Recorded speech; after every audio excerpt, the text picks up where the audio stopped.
Bloomberg Audio Studios. Podcasts, radio, news. Welcome to the Bloomberg Daybreak Asia podcast. I'm Doug Krisner. President Trump's tariffs on U.S. imports of steel and aluminum have sparked retaliation, both from the European Union and Canada as well. Markets are now bracing for those reciprocal tariffs from the Trump administration. They are set to be announced April the 2nd. So how are EM investors setting up before then? Joining me now is Vivek Subramanyam. He is founder, also the CEO of TH Global Capital, joining us from London. Vivek, thank you so much for making time to chat with us. I think all major Asian markets have seen outflows into the month of March. South Korea, Taiwan, outflows in those jurisdictions seem to have accelerated a bit in recent weeks. And I'm wondering whether that's all about tariffs or whether there's something else afoot. Look, I think clearly the developments over the last few days have spooked markets, particularly the significant sell-off in the US. Our view is that, and of course, that also flows have within EM have been interesting. You know, last year everybody wrote off China, and then with the rise of DeepSeek, lots of capital flowed into China and out of India, and we think that in general, you know, this too will pass as far as the impact of tariffs is concerned. Yes, we are in for a few months of pain, but really, you know, what we are focused on is actually, you know, finding opportunity in this pain, because valuations are a lot more attractive. I'm wondering whether the opportunities are in China. I mean, you mentioned the DeepSeek story, but we also have to recognize the annual Congress that just concluded, and it seems as though leadership confirmed what people were hoping for, expansionary fiscal policy. Does that cause you to become a little bit more bullish on the China story? Well, look, the Hang Seng Tech Index has risen by 35% a year to date. So those have been significant gains. And you know, obviously the rise of Chinese AI models have boosted market sentiment, as have President Xi's engagement with business leaders, including Jack Ma, which have improved investor confidence. Continued reforms and stimulus also are expected. And there have been flows to China from other emerging markets. What we need to see going forward is, you know, first of all, AI developments like DeepSeek haven't yet significantly impacted earnings, and you know, we now need to see that positive impact and, you know, actual numbers. The expectations really are just 2 to 3% EPS upgrades, and also, you know, more confidence and clarity is needed on China's regulatory policy towards big tech and the tech sector as a whole. So next week we'll have the earnings from Tencent. How do you evaluate the larger companies, whether it's a Tencent or even Alibaba? Are there opportunities there? And I'm thinking, as it relates to AI, some of the cloud computing that those companies are involved in. Yeah, there are certainly opportunities, especially because, you know, a lot of software in China is still on-prem, and the migration to the cloud is a key opportunity, and that is essential for AI. So in general, we believe that you know, the easy money has been made in China, and obviously the developments are great for the Chinese tech sector, but we'll need to actually see follow through action over the next year based on the fundamentals. You mentioned a moment ago that money was moving away from India and back to China. How do you evaluate the Indian market right now? Right. So, you know, India, we believe, is one of the most attractive EM markets, if not the most attractive market. We believe that it remains less exposed to trade risks than smaller export-heavy economies, given that it's quite insulated. It's very domestic oriented. The economic outlook for India is, you know, really the GDP growth forecast. It was 7.8% last year. It's expected to be 6.4% in the current year, and then gradually accelerating from next year to 6.5%. It remains the fastest growing large economy, outperforming, you know, peers like the US, which are growing at, you know, over 2%, and Eurozone and China, which is growing at 4.5%. A lot of key indicators have picked up in India, and we believe that the worst is either behind us or will be behind us in the next 2 to 3 months. The Nifty index is roughly 20 to 500. There could be some downside to say 20K or 19,500. That's our technical view is that 19,500 is probably where the bottom is, Mm-hmm. and we expect that to be reached in the next 2 to 3 months. Obviously, don't hold us to it. Okay. Hard to call the bottom, but we think that we've got into an attractive zone in India where one should start nibbling and perhaps loading up as the next couple of months pass. So, what are the industries in India that you want to have exposure to right now? Is it the banking component? Is it more tech related or focused on the consumer? Which is it? The key themes that we are focusing on in India are financials, which should grow higher than GDP growth rates, and there are many attractive companies there. Obviously, the last couple of decades have produced some stupendous winners in financials in India. For example, Bajaj Finance, which was 1,700 bagger over the last 20 odd years, and also stalwarts like HDFC Bank. And we see that in spaces like housing finance, the non-banking financial sector, and selectively banks, there are some exciting companies out there. There's also the digitization theme. India is going through a massive phase of digitization, and there are plays around that, and that includes payments and e-commerce adoption. Mm-hmm. And also selectively consumer discretionary. Vivek, before I let you go, I know you're in London there, so I'd like to get your take on the movement of money into European markets, one. And two, how are people in the UK feeling right now about what seems to be a global trade war? I think people in the UK are feeling pretty good about Starmer's recent visit to the US and what seemed like a diplomatic win, and we are feeling somewhat insulated, as a result. Also, of course, European markets seem to have done decently in recent months. So certainly seems like a glimmer of hope or more for Europe after a long phase of underperformance. A long phase. I think that's an understatement. Vivek, thank you so much for joining us. Vivek Subramanyam, founder, CEO of TH Global Capital, joining from London here on the Daybreak Asia podcast.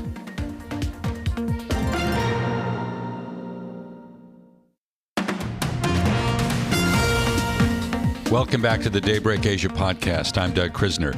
Most of the equity market gained ground today after 2 days of heavy losses, and today's advance followed a cool reading on consumer prices. Even so, I think it's important to point out the risk of inflation rearing back up. We have seen a series of tariffs, and as a result, prices are expected to rise on a variety of goods. That could test the resilience of American consumers and, by extension, the broader economy. For a closer look, joining me now is Burns McKinney. He is Managing Director, also Senior Portfolio Manager at NFJ Investment Group. Burns on the line from Dallas, Texas. How are you feeling about the price action over the last couple of days, Burns? A lot of what we're seeing the last couple of days, just really, I hate to say it, but a lot of it's getting back to policymakers. One way we like to think about the Trump presidency is that, and this is going back to the way it was in 2016 during Trump 1.0, but you have sort of, imagine the angels on the shoulders. You have the good Trump and the bad Trump. On one side, you have things that the market likes, like tax cuts and deregulation. And then on the other side, you have tariffs and trade wars. And early, I think, shortly after the inauguration, investors were focused a bit more on potential for tax cuts. But of late, the narrative has really shifted to tariffs as well as just the uncertainty around those tariffs. I think that one of the things that the market doesn't like uncertainty as much as anything. And, with you have, tariff impositions and then reprieves and tariff and reprieve. I've been kind of laughing. I haven't seen anything this on again, off again since Ross and Rachel on Friends. But the markets definitely don't like that a whole lot. After the election, I think many in the market were of the view that the threat of tariffs were nothing more than a negotiating strategy. But now it seems like we're into something that's much more ideological. Does that concern you?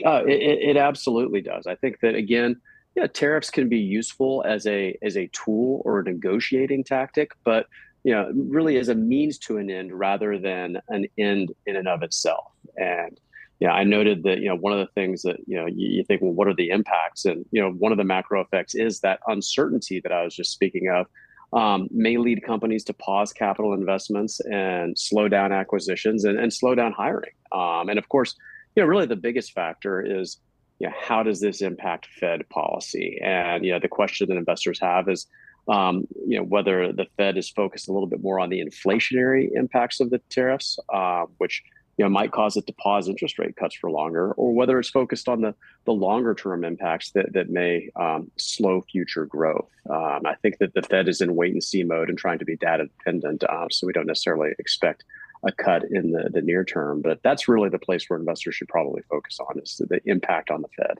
That's interesting to me because I think markets right now are still fully pricing in the first quarter point rate cut in June.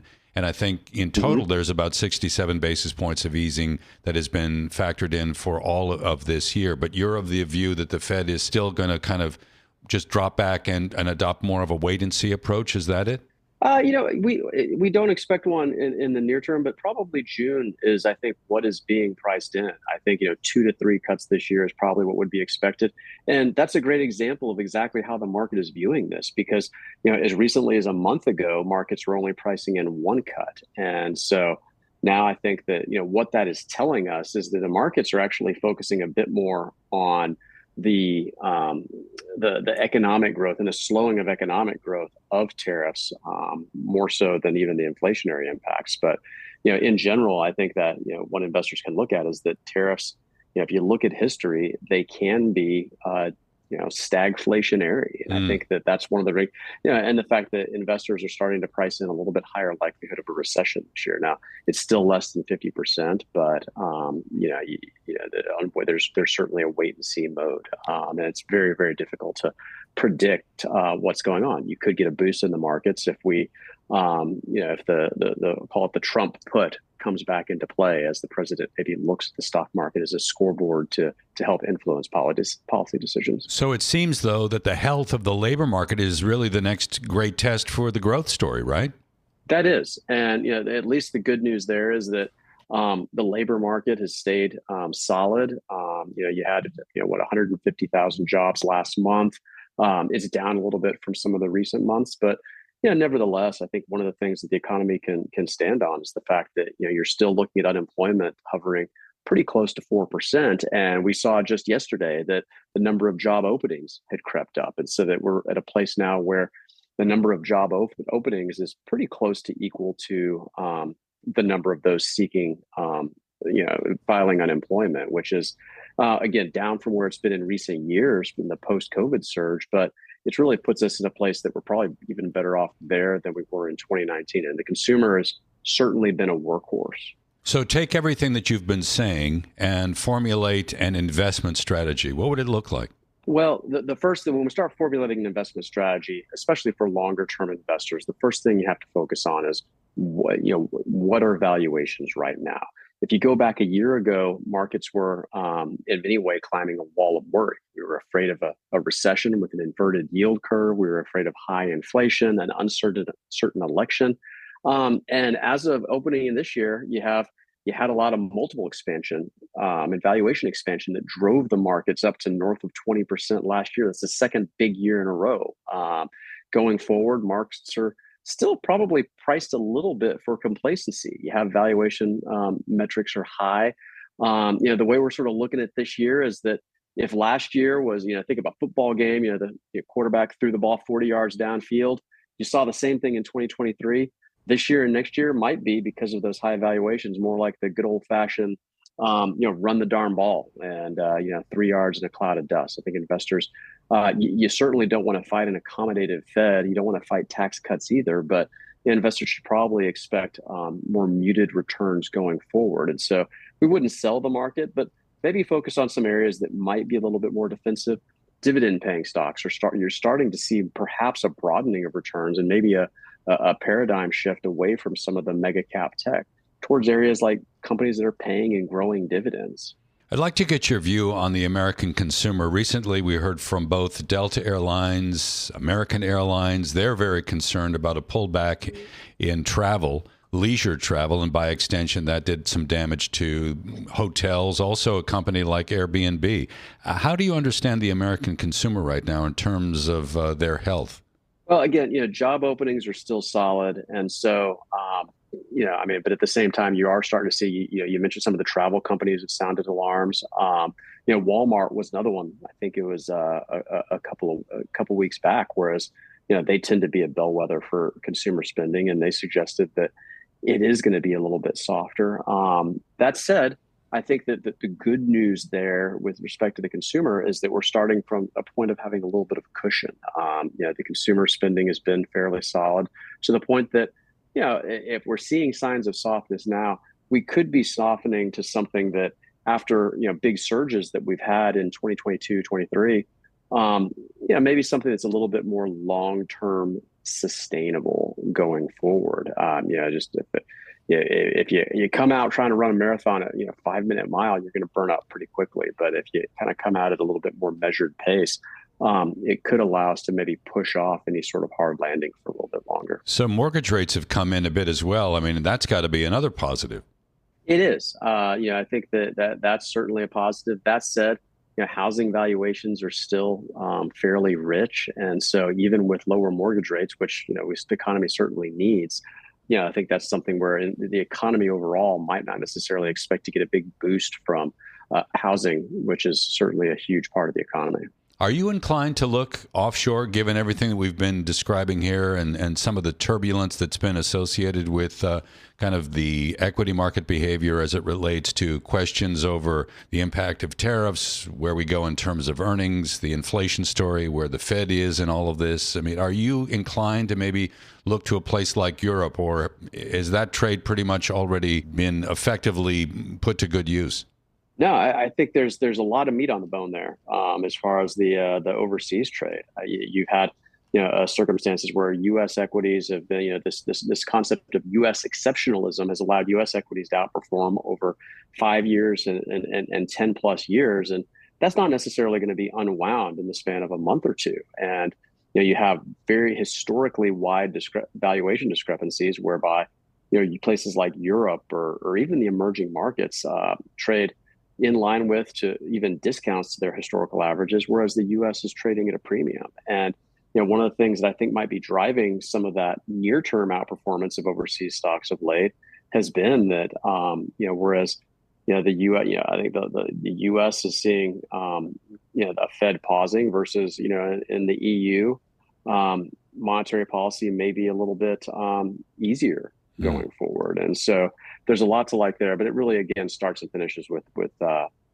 lower. I mean, obviously, European equities have historically traded at a discount to the United States, but that discount's as wide as we've seen in a long time. Last question before I let you go. I'll give you 20 seconds to answer. Will we fall into recession here in the U.S. this year?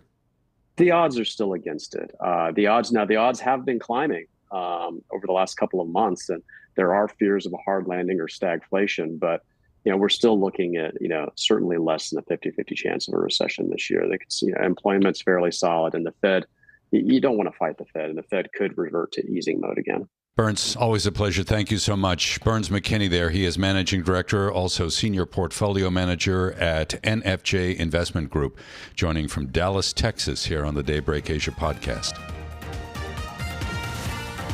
Thanks for listening to today's episode of the Bloomberg Daybreak Asia Edition podcast. Each weekday, we look at the stories shaping markets, finance, and geopolitics in the Asia Pacific. You can find us on Apple, Spotify, the Bloomberg Podcast YouTube channel, or anywhere else you listen. Join us again tomorrow for insight on the market moves from Hong Kong to Singapore and Australia. I'm Doug Krisner, and this is Bloomberg.